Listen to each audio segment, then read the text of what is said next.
하나님께서 부패한 세상을 심판하려고 결단하셨습니다. 그 심판은 홍수를 통해서 이루어질 것이라고 하나님께서 하셨습니다.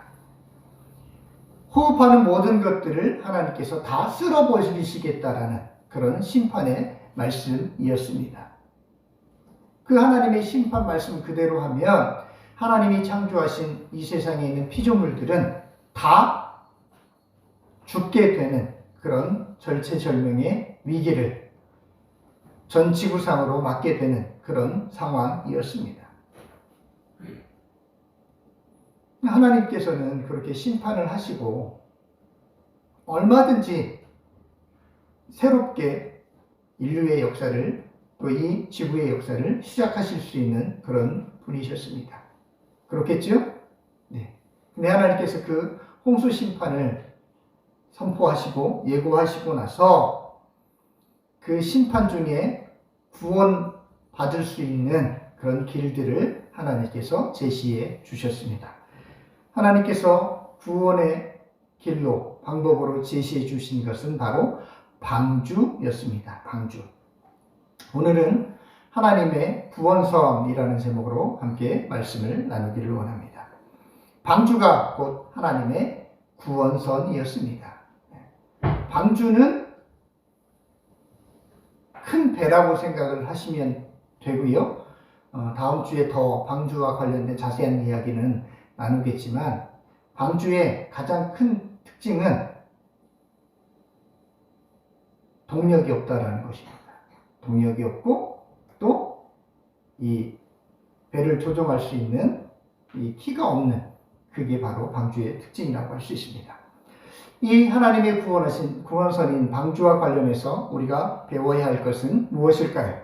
첫째, 방주는 하나님의 유일한 구원선이라는 것입니다. 방주가 뭐라고요? 하나님의 유일한 구원선입니다.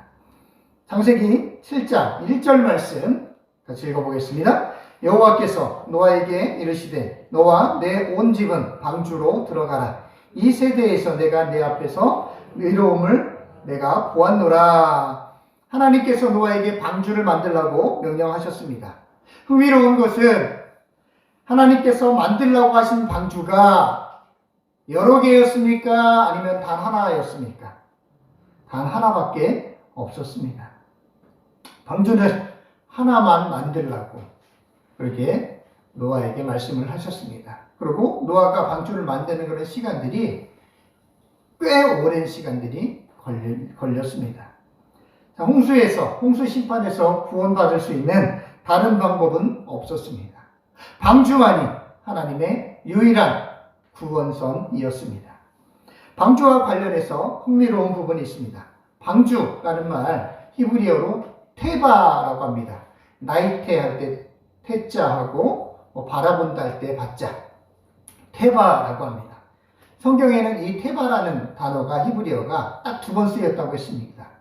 오늘 본문에 방주와 관련해서 쓰였고 또 하나는 어디에 쓰였다고 했죠? 어디에? 누구랑 관련됐죠?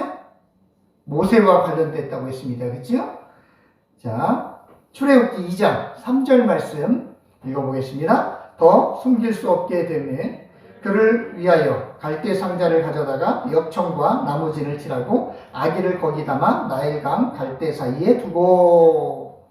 자, 애굽에서 이스라엘 백성들이 노예로 살고 있을 때 이스라엘 백성들에게는 아주 심각한 위기 상황들이 있었습니다. 점점 이스라엘 백성들이 많아지자 애굽의 바로가 위협을 느끼게 되고 태어나는 이스라엘 백성들의 남자들을 다 죽이라고 명령을 했습니다. 그 혼란한 또 아주 위험한 시기에 모세가 태어나게 됐습니다. 근데 모세의 부모가 이 모세를 3개월 동안 죽이지 못하고 살려놓은 상태에 있었는데 더 이상 이제 감출 수도 없고 숨길 수도 없는 그런 상황이 되었습니다. 그래서 이 모세를 살리기 위해서 부모가 준비한 것이 무엇이었습니까? 갈대 상자였습니다. 이 갈대 상자가 바로 테바라는 단어로 사용됩니다. 노아가 만든 방주가 한 가정을 살리는 구원선이었다라면 출애굽기에 나오는 모세와 연관된 갈대 상자는 애굽의 압제로부터 한 민족을 살리는 구원선이었습니다. 다른 구원의 길, 다른 방법은 없었습니다. 유일한 구원의 방법은 방주와 갈대 상자뿐이었습니다. 다른 것은 없었습니다. 이것이 신약 시대와도 연관이 됩니다. 신약에 와서도 구원을 받을 수 있는 다른 길들은 없었고 단 하나밖에 없었다라는 것입니다. 골로새서 1장 20절 말씀 읽어보겠습니다. 그의 십자가의 피로 화평을 이루사 만물 곧 땅에 있는 것들이나 하늘에 있는 것들이 그로 말미암아 자기와 화목하게 되기를 기뻐하십니다. 구약의 갈대상자 또 방주와 연관된 신약에 나오는 그런 요소는 무엇이었을까요? 그것은 바로 십자가였습니다. 예수 그리스도께서 피를 흘려주신, 보혈을 흘려주신 그 십자가가 구원을 위한 단 하나밖에 없는 유일한 길이고 방법이었다라는 것입니다. 방주가 한 가족을, 갈대상자가 한 민족을 구원하는 구원선이었다라면 십자가는 모든 인류를 구원하는 하나님의 유일한 방법이었습니다. 한 가족을 구원하기 위해서 하나님이 준비한 구원선이 뭐라고요? 한 가족을 구원하기 위해서 준비한 것? 방주. 한 민족을 구원하기 위해서 준비한 것은요? 갈대상자. 모든 인류를 구원하기 위해서 하나님이 준비하신 것은요? 예수님의 십자가였다라는 것입니다.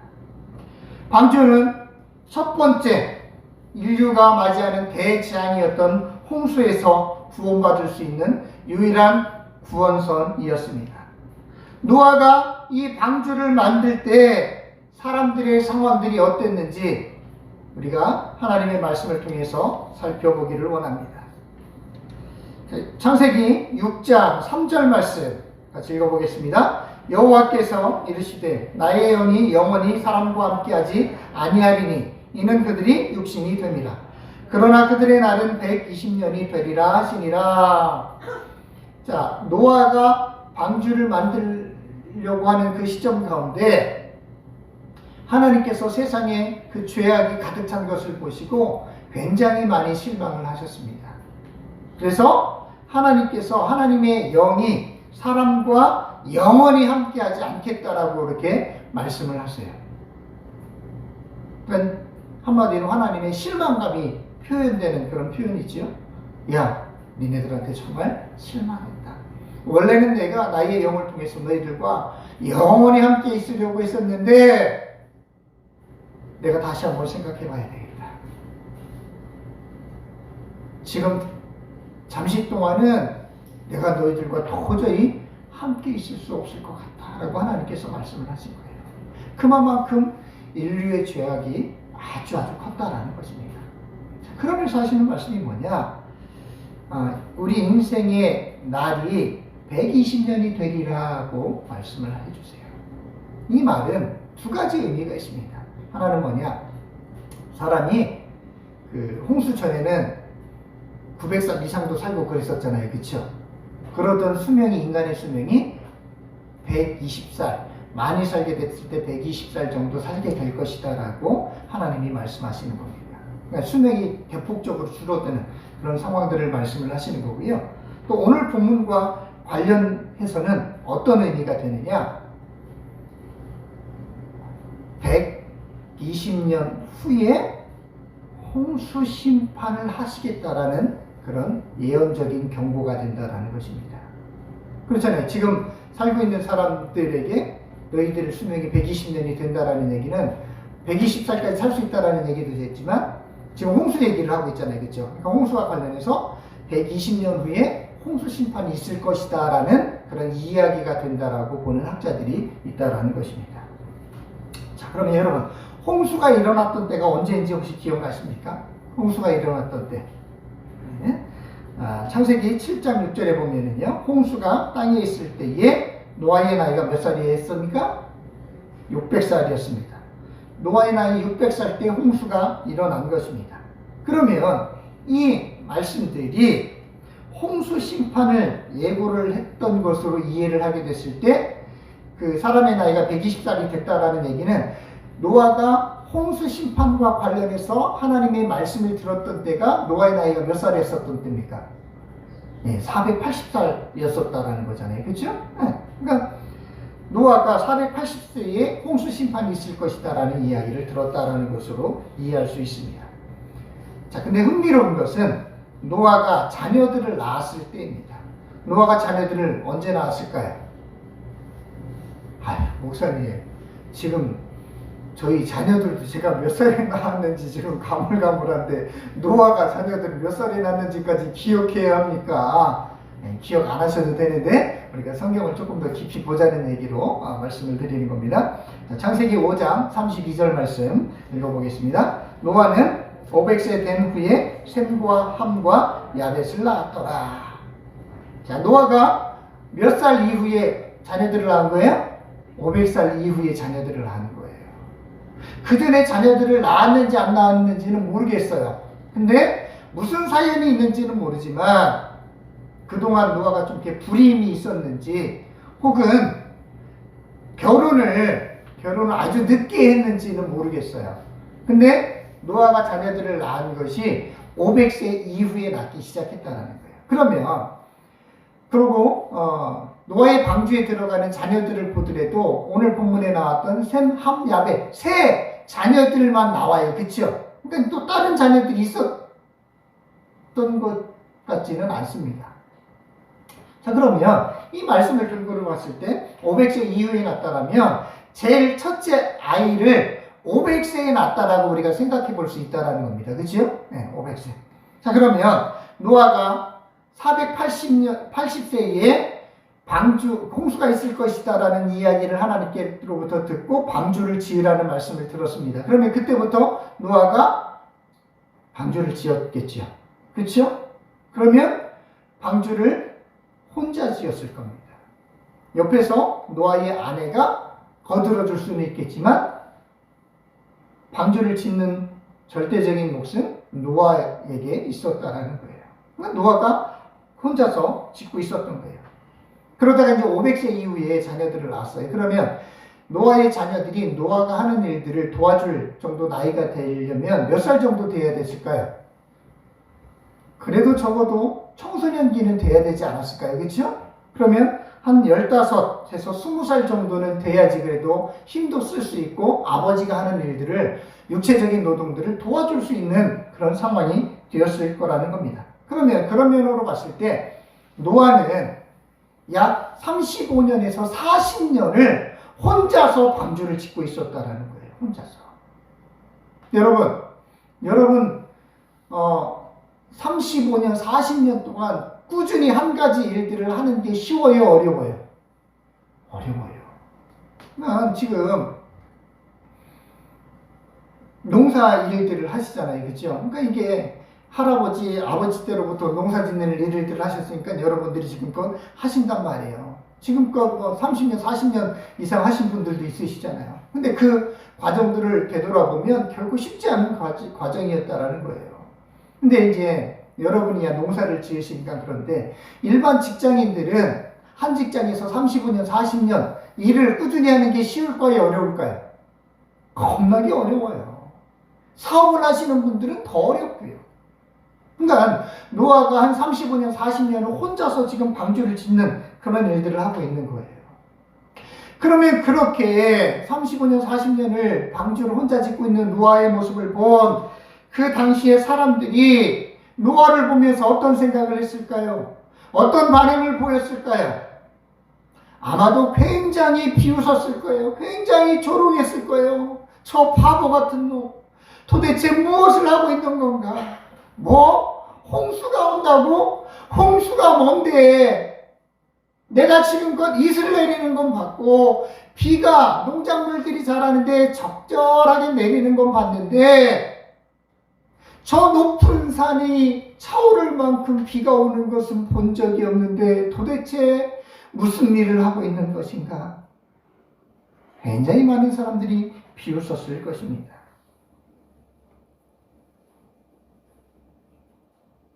근데 이런 비웃음이요, 노아의 시대에 그 주변 사람들이 노아를 향해서만 그렇게 보였던 반응이 아니었다라는 것입니다. 자, 고린도전서 1장 18절 말씀 읽어보겠습니다. 십자가의 도가 멸망하는 자들에게는 미련한 것이요 구원을 받는 우리에게는 하나님의 능력이라. 방금 전에 기도하셨던 집사님도 인용하셔서 했던 그 말씀이잖아요. 그죠? 자, 사도들의 활동 시기에도 비슷한 반응이 있었다라는 것입니다. 예수님의 제자들과 사도들이 예수 그리스도를 믿어야 구원을 받을 수 있습니다. 예수님의 십자가만이 유일한 구원이고 방법입니다라고 그렇게 외쳤습니다. 하지만 이 십자가의 도가 멸망받는 자들에게는 미련한 것일 뿐이었습니다. 비웃음과 조롱의 대상일 뿐이었습니다. 하지만 구원받는 사람들에게는 하나님의 능력이 되었다라고 바울이 고백하고 있는 것입니다.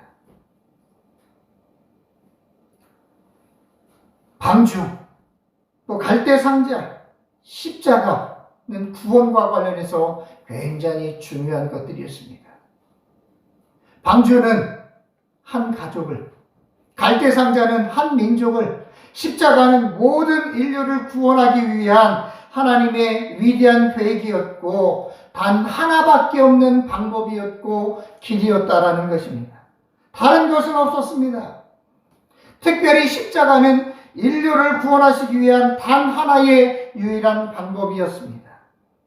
노아가 방주를 다 만들고 그 방주에 올라탔을 때 비로소 구원을 얻을 수 있다라고 이야기를 했습니다. 그때 사람들이 비웃었습니다. 결코 방주에 타고 싶지 않았습니다. 타지 않았습니다. 그것처럼 오늘날도 십자가 예수 그리스도를 믿어야 된다는 이 말씀 앞에 얼마나 우리는 세상으로부터 조롱을 받습니까? 그 말도 안 되는 얘기 하지도 말라고 우리는 세상 사람들에게 비웃음을 받습니다.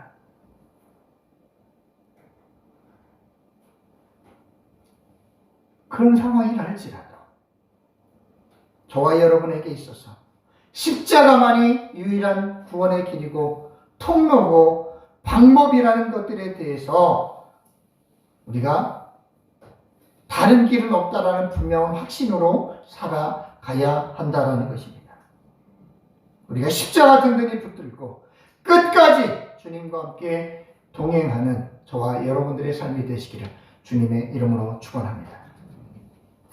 방주와 관련해서 우리가 또 배워야 할 것은 무엇일까요? 둘째, 방주에 오르기 위해 필요한 것은 순종이라는 사실입니다. 방주에 오르기 위해서 필요한 것, 믿음과 순종이 있어야 한다는 것입니다. 창세기 7장 2절에서 4절 말씀 읽어보겠습니다. 너는 모든 정결한 짐승은 암수 7씩, 부정한 것은 암수 2씩 내게로 데려오며 공중의 새도 암수 7씩을 데려와 그 씨를 온 지면에 유전하게 하라. 지금부터 7일이면 내가 40주야를 땅에 비를 내려 내가 지은 모든 생물을 지면에서 쓸어버리리라. 방주가 다 만들어지자 하나님께서 말씀하십니다. 노아야, 7일 후면 내가 40주야를 비를 내려서 이 땅에 있는 모든 생물을 쓸어버릴 거다. 그 전에 노아, 너가 해야 할 일이 있다. 짐승들을 데려와서 방주에 태워라. 정결한 짐승은 7쌍, 부정한 짐승은 2쌍씩 너가 데리고 와라. 그래서 그 동물들이 홍수 심판으로부터 보존될 수 있도록 해라. 하나님께서 그렇게 말씀하세요. 하나님이 굉장히 쉽게 말씀을 하셨어요. 근데 그 일을 수행해야 할 노아의 입장에서는 굉장히 당황스러운 상황이었습니다. 자, 오늘날 현존하는 육상 동물의 종류가 어느 정도 될 것 같습니까? 다 모르죠? 네, 저도 모릅니다. 그리고 학자들이 이것들을 연구를 해놨는데 지금은 또 숫자가 달라졌을 거예요. 근데 이 연구를 했던 그런 시점에 이 지구상에 살고 있는 그런 육상 동물이요. 17,600종이라고 합니다. 17,600종. 네. 생각보다 많은가요? 적은가요? 네. 잘 모르겠죠? 네. 자, 어쨌든 17,600종인데 정결한 동물은 암수 7, 부정한 동물은 암수로 그렇게 계산을 해보면 약 45,000마리 정도가 된다라고 합니다. 이 45,000마리에는 양서류에서 파충류까지 다 포함된 숫자라고 합니다. 그리고 조류는 포함되지 않았대요. 조류는 동물, 육지동물의 평균 크기에 비해서 굉장히 작기 때문에 굳이 이 숫자에 포함시키지 않아도 된다라고 합니다. 자, 근데 그러면 이 45,000마리나 되는 동물을 과연 방주에 다 실을 수 있을까라는 의문이 생겨요. 45,000마리. 여러분, 소 45,000마리를 실을 수 있는 배가 있겠습니까? 그죠? 소로 생각하면 그렇잖아요. 자, 근데 충분히 실을 수 있었다고 합니다. 왜냐하면 이 지구상에 있는 동물들의 크기를 평균으로 내보면 양보다 조금 작대요. 한 마리당 평균 크기가 양보다 조금 작대요. 근데 방주에 실을 수 있는 그런 동물의 숫자는요, 12만 5,280마리라고 합니다. 그러니까 아까 7쌍, 2쌍 이렇게 해가지고 실을 수 있는 숫자가 실어야 하는 숫자가 4만 5천 마리라고 했잖아요. 그렇죠? 거기에 비해서 방주에 실을 수 있는 게 12만 5,280마리라고 하면 아직도 여유가 많은 그런 상황 아닙니까? 그렇죠? 얼마든지 충분히 다 태울 수 있었다라는 것입니다. 자, 근데 이제 문제가 어떤 문제가 생길 수 있겠습니까? 그 짐승들을, 동물들을 불러 모으는 것을 어떻게 할까라는 그런 고민이 생기는 겁니다. 그 동물들, 수많은 동물들을 어떻게 설득할 것인가? 여러분, 동물을 어떻게 설득해야 됩니까? 동물들이 말을, 가정에서 키우는 개들은 말을 그래도 좀 알아들어요. 그죠? 앉으라면 앉고, 누우라면 눕고, 빵 하면 옆으로 이렇게 누워버려요.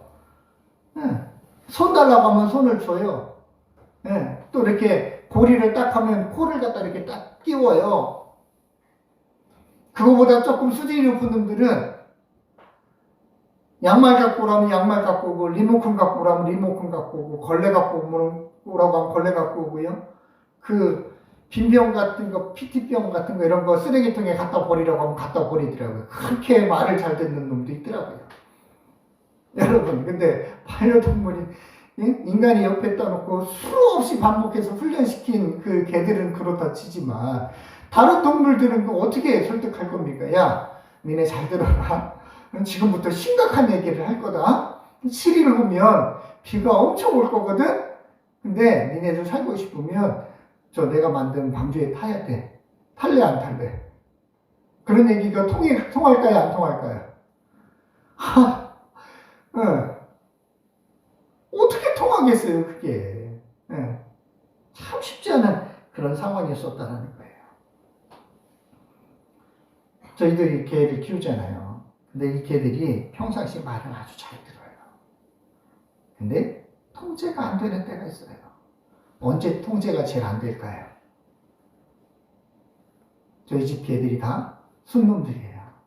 근데 주변에 암놈들이 발정기가 나서 호르몬 냄새가 나고 그러면 평상시 그렇게 말을 잘 듣던 놈들이 뛰쳐나가려고 하고 막 난리를 쳐요. 말을 그렇게 안 듣더라고요. 그러니까 그런 상황들, 동물들의 상황들을, 속성들을 볼 때 제가 만약에 노아 입장이었다면 정말 눈앞이 깜깜하고 머리가 하얗게 됐을 것 같아요. 아니 도대체 어떻게 하는 것인지. 사람들도 저렇게 말을 안 듣는데 짐승들을 내가 어떻게 설득해서 이 배에 태우나, 이 방주에 태우나. 근데요, 성경에 보면 노아의 다른 반응은 기록된 게 없어요. 근데 노아가 어떻게 했는지 이렇게 기록하고 있습니다. 창세기 7장 5절 말씀 읽어보겠습니다. 노아가 여호와께서 자기에게 명하신 대로 어떻게 했어요? 다 준행했다. 다 준행했다라는 거예요. 노아는요, 안 될 이유, 불가능한 이유를 찾지 않았어요. 하나님께서 말씀하셨으면 하나님께서 도우시겠지. 하나님께서 말씀하셨으면 어떤 놀라운 일들이 일어나겠지. 이런 어떤 마음들이 있었던 거예요. 그래서 노아는 하나님이 하라는 대로 다 순종을 했습니다.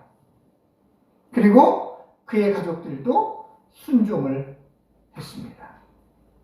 자, 창세기 7장 7절 말씀 읽어보겠습니다. 노아는 아들들과 아내와 며느리들과 함께 홍수를 피하여 방주에 들어갔고, 노아의 아들들, 아내, 며느리들에서 함께 홍수를 피해서 홍수전에 방주에 들어갔다라고 했습니다.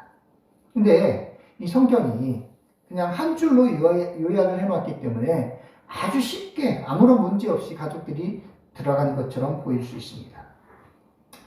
근데 이 인간의 죄된 속성들을 볼 때 이게 쉽지 않은 부분일 수 있다는 거예요. 아까 말씀드린 것처럼 480세에 노아가 갑자기 방주를 짓겠다라고 했을 때 아내는 어떤 반응을 보였을까요?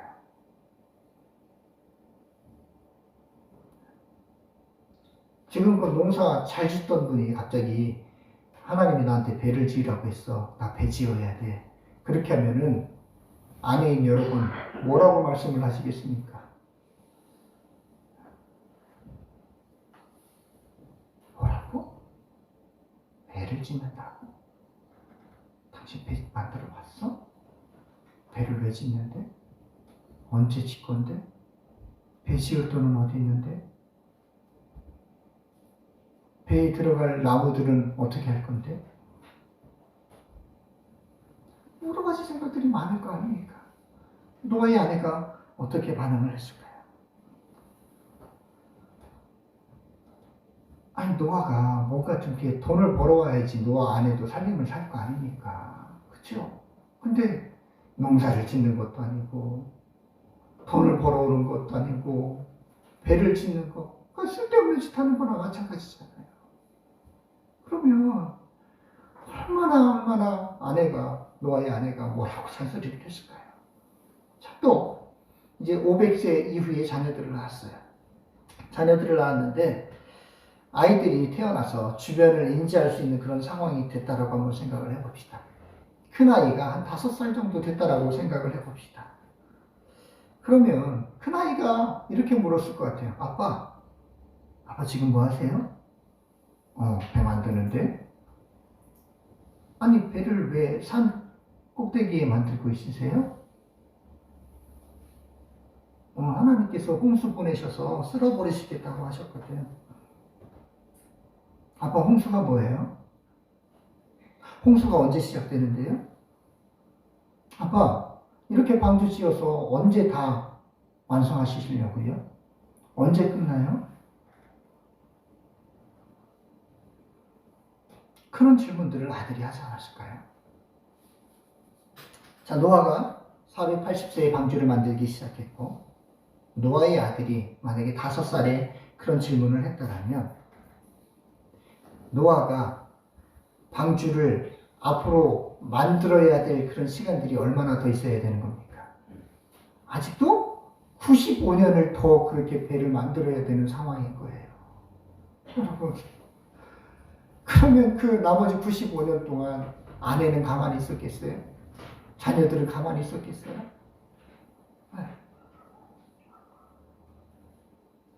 아마 자녀들도 끊임없이 질문을 하고, 그럼에도 불구하고 노아의 어떤 생각들, 하시는 말씀들이 분명하고 확신하니까 이제 나중에는 아들들이 돌이켰을 것 같아요. 야, 아버지 진짜다.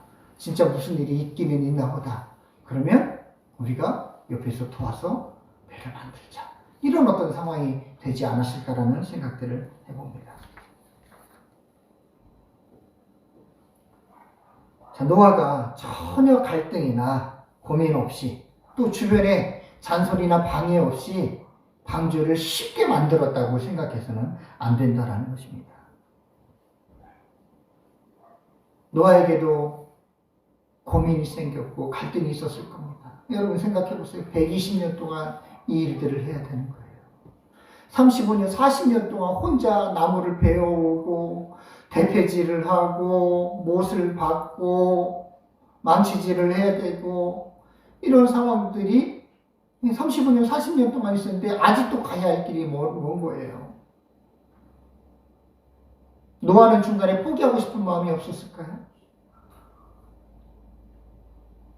노아도 흔들렸을 것입니다. 그러나 하나님의 말씀에 대한 그런 확신이 있었기 때문에, 믿음이 있었기 때문에 흔들리는 중에도 그 길을 갔었다라는 거예요. 또 하나님이 말씀하셨으니까는 순종해야 한다는 그런 마음으로 노아는 방주를 지었다라는 것입니다. 중요한 것, 갈등이나 고민이 있을 수 있습니다. 우리의 신앙생활 속에서도. 야, 이렇게 신앙생활하는 게 맞나? 정말 예수님을 믿는 게 구원의 확신한 길인가? 아닌 것 같기도 하고, 그래, 그렇다고 하는데, 어떨 때는 우리가 영적으로 괜찮고, 또 믿음이 충만할 때는 확신하고, 그렇다라고 생각을 하는데, 또 막 흔들려 버려, 내 삶이. 또 주변에 어떤 고난과 고통들이 막 다가오고 그러면, 진짜 이 일이 맞나라는 생각들이 들 때도 있다라는 거예요. 중요한 것, 마지막에, 최종적인 그 순간에 우리가 순종하는 것이 중요하다라는 것입니다. 노아가 하나님께 순종을 하자 하나님께서 노아가 걱정하던 짐승들을 불러 모으는 문제를 해결해 주십니다. 창세기 7장 8절 9절 말씀 읽어보겠습니다. 정결한 짐승과 부정한 짐승과 새와 땅에 기는 모든 것은 하나님이 노아에게 명하신 대로 암수 둘씩 노아에게 나와 방주로 들어갔으며, 노아가 순종하니까는 어떻게 됐어요? 노아가 짐승들을 찾아갈 필요가 있었어요? 없었어요? 없었어요. 순종하니까 하나님께서 한 방에 해결해 주세요. 어떻게 해요? 짐승들이 방주를 향해서 알아서 스스로 오도록 그렇게 하나님께서 하셨다라는 거예요. 순종을 하자 나타난 놀라운 결과라는 거예요. 자, 창세기 7장 15절 16절에도 동일한 말씀이 나와요. 제가 읽어보겠습니다. 무릇 생명의 기운이 있는 육체가 둘씩 노아에게 나와 방주에 들어갔으니 들어간 것들은 모든 것의 암수라. 하나님이 그에게 명령하신 대로 들어가매 여호와께서 그를 들여보내고 문을 닫으시니라. 노아에게 짐승들이 나왔다라는 것입니다. 하나님의 일들을 하는 데 있어서 우리가 하나님의 말씀을 얼마나 신뢰를 하느냐, 얼마나 믿느냐, 그래서 그 말씀대로 우리가 순종하느냐가 굉장히 중요하다는 것을 이 상황들을 통해서 우리가 알 수 있습니다. 우리의 생각이 중요하지 않습니다. 하나님의 뜻이 어디에 있는가가 중요합니다. 하나님의 계획이 무엇인가가 중요하다는 것입니다. 내 뜻과 하나님의 뜻이 얼마나 다른가, 그것을 생각하는 것은 부질없는 짓이에요. 내 뜻이 중요한 것이 아니라 하나님의 뜻이 있고, 그렇다면 내 뜻을 내려놓고 내 생각을 내려놓고서라도 하나님이 말씀하시고 하나님이 기뻐하시는 그 길대로 따라가는 순종이 더 중요하다라는 것입니다. 저와 여러분들의 인생에 하나님의 말씀을 신뢰하고 그 말씀 가운데 순종하는 그런 믿음의 삶이 중요하다라는 것입니다. 결국 하나님의 뜻에 순종하게 됐을 때에 하나님께서 주시는 선물이 무엇이겠습니까? 창세기 7장 21절에서 23절 말씀 읽어보겠습니다. 땅 위에 움직이는 생물이 다 죽었으니 곧 새와 가축과 들짐승과 땅에 기는 모든 것과 모든 사람이라. 육지에 있어 그 코에 생명의 기운에 숨이 있는 것은 다 죽었더라. 지면의 모든 생물을 쓸어버리시니 곧 사람과 가축과 기는 것과 공중의 새까지라. 이들은 땅에서 쓸어버림을 당하였을 때 오직 노아와 그와 함께 방주에 있던 자들만 남았더라. 불순종하면 죽는 것이고 순종하면 살게 되는 것입니다. 하나님의 말씀을 신뢰해서 방주에 올라타면 구원을 얻는 것이고, 믿지 않고 비웃음과 조롱만 하다가 그냥 그대로 있으면 죽는 것입니다. 황당한 듯 보여도, 도저히 믿기지 않아도 하나님의 말씀이 분명하다면 순종하여 방주에 올라탔을 때에 영생을 얻을 수 있다는 것입니다. 동일하게 십자가도 우리에게 동일한 말씀들을 우리에게 해주십니다. 십자가를 바라봐야 한다는 거예요.